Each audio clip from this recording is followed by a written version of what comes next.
Students, आप सभी का शैलेश अग्निहोत्री के चैनल पर एक बार फिर से बहुत बहुत स्वागत है। स्टूडेंट, हम लोग हाइड्रेशन ऑफ अल्कीन कर रहे हैं। किस प्रकार से अल्कीन के जो डबल बॉन्ड है उस पर हाइड्रोजन और OH का एडिशन करना। इसमें हम लोग कुछ इंपॉर्टेंट केसेस देख चुके हैं, जैसा कि एसिड कैटेलाइज हाइड्रेशन, जो सल्फ्यूरिक एसिड का केस होता है, dilute, concentrated, cold, room temperature, ये सारे केसेस हम देख चुके हैं। ऑक्सी मर्क्यूरेशन, डीमर्क्यूरेशन देख चुके हैं। आज के लेसन में हम लोग बहुत इंपॉर्टेंटली हाइड्रोबोरेशन ऑक्सीडेशन, जो कि IIT JEE का एक बहुत ही अहम टॉपिक है, इसको आपको क्या इसके डिटेल्स हैं, क्या मैकेनिज्म है, क्या इंपॉर्टेंट फीचर्स, ये सारी बातें बहुत ही सिंपल वर्ड्स में करने वाले हैं और आशा करते हैं आपको समझ में आएगा। तो चलिए स्ट्रेट अवे हम लोग चलते हैं अपने हाइड्रोबोरेशन ऑक्सीडेशन के ऊपर। इस बीच आप सभी से एक हम डेटा शेयर करना चाहते हैं कि हमने ऑब्जर्व किया है कि most of the watch time जो मेरे वीडियोस का होता है, काफ़ी इसमें हार्डवर्क लगता है और मोस्ट ऑफ द टाइम जो है वो ऐसे लोग हैं जिन्होंने सब्सक्राइब नहीं किया है। तो मेरी उन लोगों से गुजारिश है कि आप सभी इसका आनंद लें, वीडियोस का, आपको ये हेल्प करे आशा करते हैं, लेकिन आप सभी इसको सब्सक्राइब करना ना भूलें। तो आपका ये सहयोग बहुत ज़रूरी है मेरे इस उत्साह को आगे ले जाने के लिए। ठीक है, तो इन्हीं शब्दों के साथ चलिए स्टार्ट करते हैं hydroboration oxidation. Student, hydroboration oxidation की जब बात करते हैं तो जो सबसे पहला स्टेप होता है वो होता है हाइड्रोबोरेशन। तो देखिए बच्चों, ये हाइड्रोबोरेशन का मतलब क्या होता है। यहां पर अल्कीन आपने लिया, कितना मोल ले रहे हैं, क्या ले रहे हैं, अभी हम आप इस पर आएंगे। आपने अल्कीन लिया है, इसको आपने BH3 इन टेट्राहाइड्रोफ्यूरान। हम लोग क्या करते हैं, डाइबोरेन जो होता है गैसियस स्टेट में होता है, डाइबोरेन एक कंपाउंड होता है B2H6, इसको हम लोग टेट्राहाइड्रोफ्यूरान में डिसॉल्व कर लेते हैं। टेट्राहाइड्रोफ्यूरान आप जानते हैं, इस प्रकार से देखिए टेट्राहाइड्रोफ्यूरान होता है, साइक्लिक ईथर होता है, ये टेट्राहाइड्रोफ्यूरान है, साइक्लिक ईथर है, और डाइबोरेन इसमें डिसॉल्व करके कॉम्प्लेक्स बनाता है। एक एसिड बेस रिएक्शन होता है THF और डाइबोरेन में, हम आपको बताएंगे किस प्रकार का होता है। और ये 1 मोल आपको रिक्वायर्ड है, आपने ये 1 मोल लिया है BH3 टेट्राहाइड्रोफ्यूरान का कॉम्प्लेक्स, और ये 3 मोल। क्यों 3 मोल, अभी बता रहे हैं। होता क्या है इस हाइड्रोबोरेशन में, डबल बॉन्ड के एक तरफ हाइड्रोजन जुड़ जाता है और दूसरी तरफ बोरॉन जुड़ जाता है। अब देखिए बोरॉन के 3 हाइड्रोजन होते हैं, तो एक हाइड्रोजन देखिए इसने यहां पर जोड़ दिया और यहां पर अभी भी इसके पास 2 हाइड्रोजन बचे हैं। तो बच्चों होता क्या है, इस हाइड्रोजन के साथ भी ऐसा ही काम करता है, अगले अल्कीन पर जाकर अपने इस हाइड्रोजन को डोनेट करता है और इस हाइड्रोजन को भी अगले अल्कीन पर डोनेट करता है। तो BH3 के तीनों हाइड्रोजन बारी बारी से जाकर अल्कीन से जुड़ते हैं और ये बोरॉन 3 सबस्ट्रेट से फाइनली जुड़ जाता है। तो इसीलिए यहां पर इसका यदि आप 1 मोल इस्तेमाल करते हैं तो इसके 3 मोल की आवश्यकता होती है। ठीक है, अगली चीज, अगला स्टेप होता है ऑक्सीडेशन। देखिए इस रिएक्शन का जब आप नाम देखेंगे तो इसका जो तकनीकी नाम है वो है हाइड्रोबोरेशन ऑक्सीडेशन। तो अब हम लोग ऑक्सीडेशन वाले पार्ट में आते हैं और आपको एक उसमें अहम जानकारी भी दे दें जो क्वेश्चन के रूप में पूछी जा सकती है कि ये जो ऑक्सीडेशन का प्रोसेस है, यहां महज ऑक्सीडेशन ही नहीं है स्टेप में, यहां ऑक्सीडेशन होता है और साथ में हाइड्रोलिसिस भी होता है। तो यहां पर हाइड्रोबोरेशन भी है, ऑक्सीडेशन भी है और हाइड्रोलिसिस भी होता है। किसका हाइड्रोलिसिस होता है अभी बात करेंगे। तो आपने पिछले स्लाइड में देखा कैसे हमने 1 मोल ये कंपाउंड बनाया है, जहां पे बोरॉन से 3 सबस्ट्रेट जुड़े हैं, 3 मोल, 2 हम नहीं दिखा रहे हैं, 1 हम दिखा रहे हैं। और अब हम जो दूसरा अगला रिएजेंट यहां इस्तेमाल करते हैं बच्चों, वो है hydrogen peroxide in the presence of base. और इस रिएजेंट का जो काम होता है वो होता है कि ये इस बॉन्ड को यहां से ब्रेक करता है, इसी प्रकार यहां से भी ब्रेक करेगा, यहां से भी ब्रेक करेगा और सारे कार्बन से ये OH को जोड़ देता है। तो इसी प्रकार यहां पर 1 मोल, ये सबस्ट्रेट में 3 मोल्स आपको ऐसे कार्बन मिलेंगे। तो फाइनली आप देख सकते हैं सभी से बोरॉन हट के OH लग रहा है और आपको 3 मोल, बहुत इंपॉर्टेंट चीज है, अगर आप इसका 1 मोल ले रहे हैं तो इसका 3 मोल अल्कोहल मिलता है। और यहां पर जो बोरॉन होता है, इस बोरॉन का हाइड्रोलिसिस होता है और ये हाइड्रोलाइज करके बोरिक एसिड में कन्वर्ट होता है। तो एक बहुत ही इंपॉर्टेंट चीज है, हाइड्रोलिसिस किसका हो रहा है? बोरॉन का, और वो कन्वर्ट हो रहा है आफ्टर हाइड्रोलाइजिंग बोरिक एसिड। तो this was the reaction in the broad sense which is happening in 2 steps. The step 1 was hydroboration and the step 2 comprises of 2 things, oxidation and the hydrolysis. Oxidation कैसे हुआ? आप सोचिए, जो carbon है यहां से oxygen का जुड़ना, कार्बन का ऑक्सीजन से जुड़ना कहीं ना कहीं ये ऑक्सीडेशन की तरफ इशारा करता है। तो ये ऑक्सीडेशन आप प्रक्रिया देख सकते हैं। अब इसके मैकेनिज्म की बात करते हैं, कैसे एक एक स्टेप, कैसे ट्रांजिशन स्टेट बनती है, क्या स्टीरियोकेमिस्ट्री होती है, ये सारी बातें हम लोग आगे सिंपल वर्ड्स में देखने जा रहे हैं।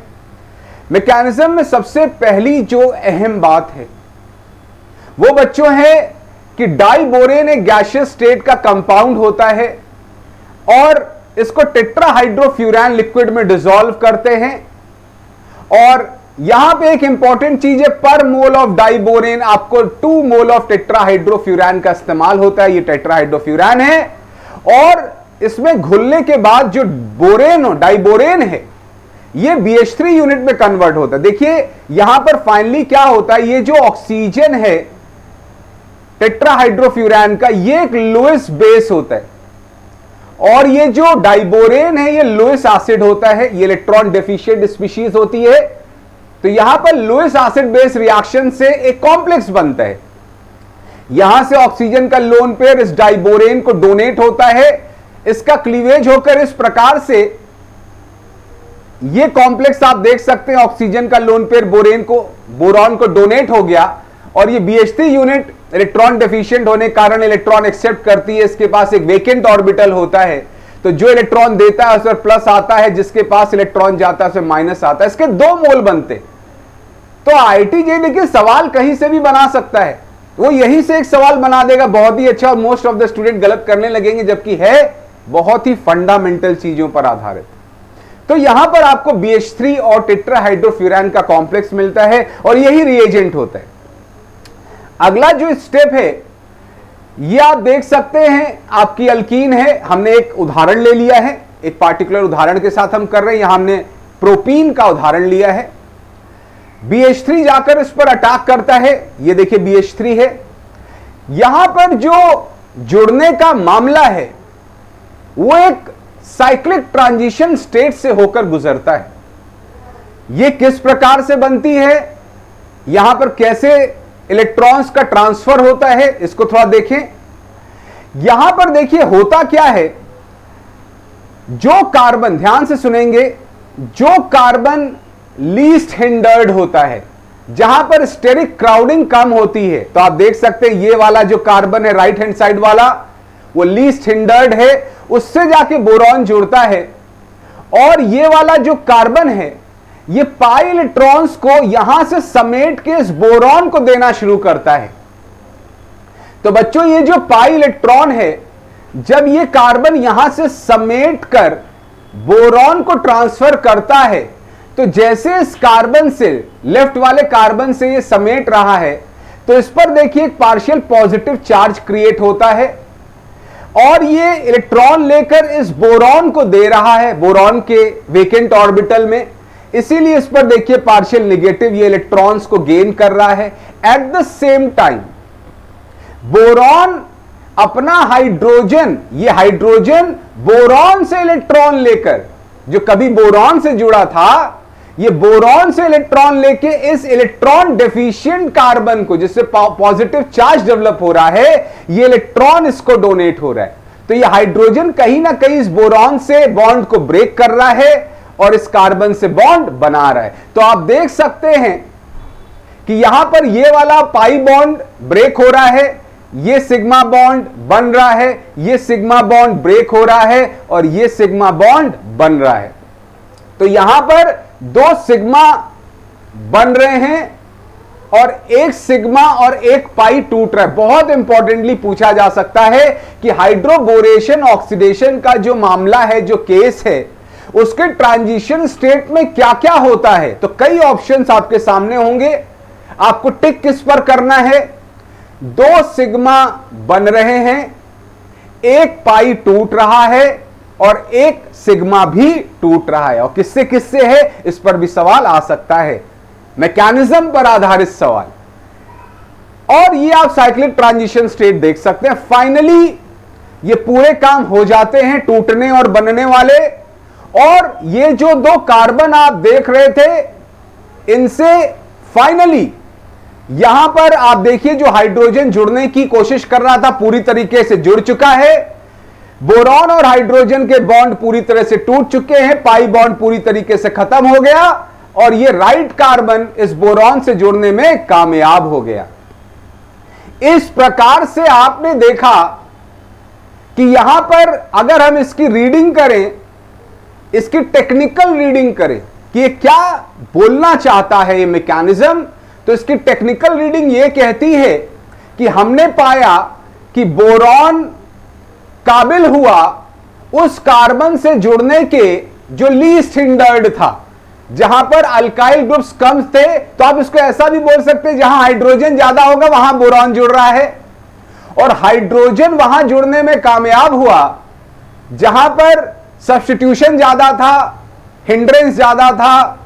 तो आप सोचिए ये मार्कोनिकॉफ का ठीक उल्टा हो गया। मार्कोनिकॉफ में हाइड्रोजन वहां जुड़ता था जहां पर हाइड्रोजन ज्यादा होते थे, हिंड्रेंस कम होता था, लेकिन यहां उल्टा हुआ।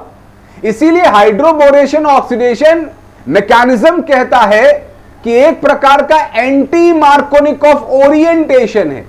तो कभी इसके ओरिएंटेशन पे यदि सवाल पूछे तो आपका जवाब होगा ये एंटी मार्कोनिकॉफ ओरिएंटेशन है। बहुत इंपॉर्टेंट चीज आपको बताए हैं। इसके बाद जो अगला स्टेप होता है, अच्छा एक बात और ध्यान रखें, ये जो काम है बोरॉन ने इस हाइड्रोजन से किया, अब इससे भी करेगा और इससे भी करेगा। तो यहां पर इसके टोटल कितने मोल यूज होंगे बच्चों? इसका 3 मोल यूज होगा और इसका 1 मोल से ही काम हो जाएगा। और ऐसा साइक्लिक ट्रांजिशन स्टेट पर मोल ऑफ BH3 पूछ सकता है। पर मोल ऑफ BH3 ऐसे साइक्लिक ट्रांजिशन स्टेट कितने बनेंगे? 3 बनेंगे। तो पर मोल ऑफ BH3 भी आपसे पूछ सकता है कितने सिग्मा टूटे, कितने पाई बने। तो आपको पता है कैसे जवाब देना है। जो भी एक का केस है उसको 3 से मल्टीप्लाई कर देना है। तो बहुत से सवाल हम आपको बता रहे हैं जनरेट किए जा सकते हैं। अगली जो महत्वपूर्ण इसका स्टेप है वो है कि जो ये आपको मिला है बोरॉन का जो इस प्रकार का कंपाउंड, इसको आप ट्रीट करते हैं बच्चों हाइड्रोजन परऑक्साइड और OH माइनस से, जहां पर अब ऑक्सीडेशन होने वाला है और बोरॉन फाइनली हाइड्रोलाइज होकर बोरिक एसिड बनाता है। तो यहां पर ये 3 बॉन्ड पूरी तरीके से ब्रेक होते हैं, सबके कार्बन से एक एक OH जुड़ जाता है, जिससे आपको 3 मोल अल्कोहल मिलता है और फाइनली ये बोरॉन हाइड्रोलाइज होकर बोरिक एसिड के रूप में आपको मिलता है। तो this was the mechanism part. ये हमने आपको पूरा मैकेनिज्म बताया। अब चलते हैं इसके कुछ फीचर्स जो अहम हमको देखने को मिले हैं, जो हमने शायद आपको बीच में बताए भी होंगे, उसको एक कॉन्क्रीट वे में रिकैपिचुलाइज या उसको समझने का प्रयास करते हैं। पहला, एंटी मार्कोनिकॉफ एडिशन देखा जाता है हाइड्रोजन और OH का अल्कीन पर। तो अल्कीन का at the end of day you get to see the addition of water, the addition of H and OH, but now the orientation is anti-Markovnikov. However, in the case of acid catalyzed hydration, in the case of oxymercuration demercuration, we found that the orientation was Markovnikov, but this is a different case. एक example से समझते हैं यहां आप देख सकते हैं double bond, right वाले कार्बन पर हाइड्रोजन ज्यादा है, इसी पर हाइड्रोजन जुड़ता अगर ये मार्कोनिकॉफ होता, लेकिन नहीं जुड़ा, इस पर बच्चों जुड़ गया OH, और जो लेस नंबर ऑफ हाइड्रोजन वाला कार्बन था उससे जाकर हाइड्रोजन जुड़ा। It proves it is anti Markovnikov addition. अगला इंपॉर्टेंट बात, यहां पर कोई भी फुल फ्लेजेड कार्बोकेटायन नहीं बनता है। जाने कितने इसमें ऑप्शंस क्रिएट हो सकते हैं, बदल बदल के सवाल, चाहे जेईई मेंस के डिफरेंट पेपर्स हो, एडवांस के लिए तो बहुत ही फेवरेट क्वेश्चन बन सकता है। यहां पर फुल फ्लेजेड कार्बोकेटायन आपको देखने को नहीं मिला। आप इसकी अगर ट्रांजिशन स्टेट देखें तो यहां पर देखिए पार्शियल पॉजिटिव है, फुल फ्लेजेड पॉजिटिव चार्ज नहीं है।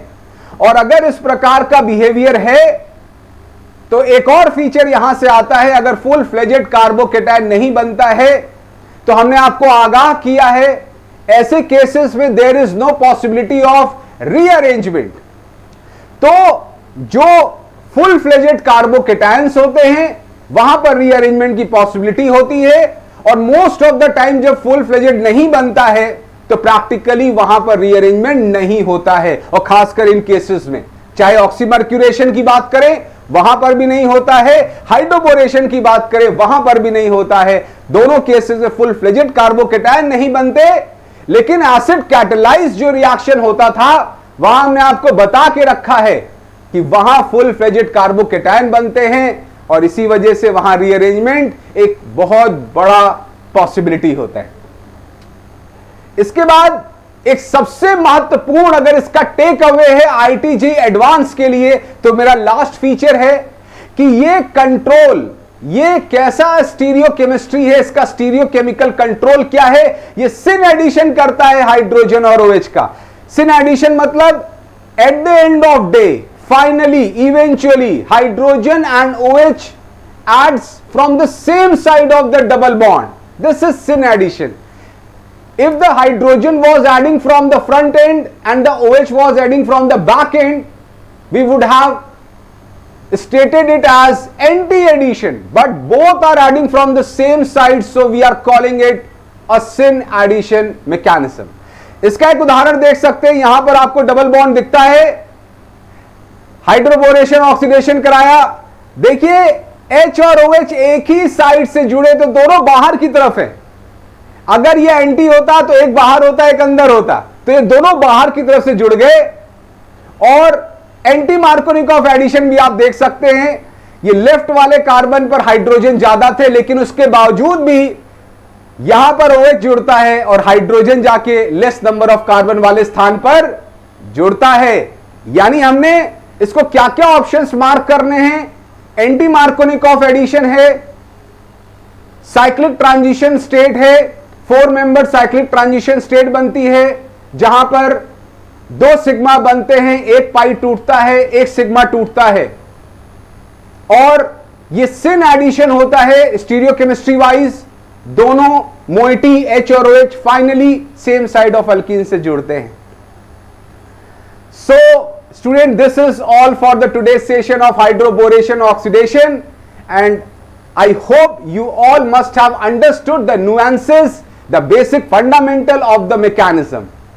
And I must emphasize to those who have yet not subscribed my channel, please do subscribe my channel for a better enthusiasm from my side, और आप सभी इसका benefit उठाएं, आप इसको देखते रहें, लेकिन इसको सब्सक्राइब करना ना भूलें। तो बहुत जल्दी मिलते हैं अगले वीडियो में, तब तक अपना ढेर सारा ख्याल रखिए। Thank you very much.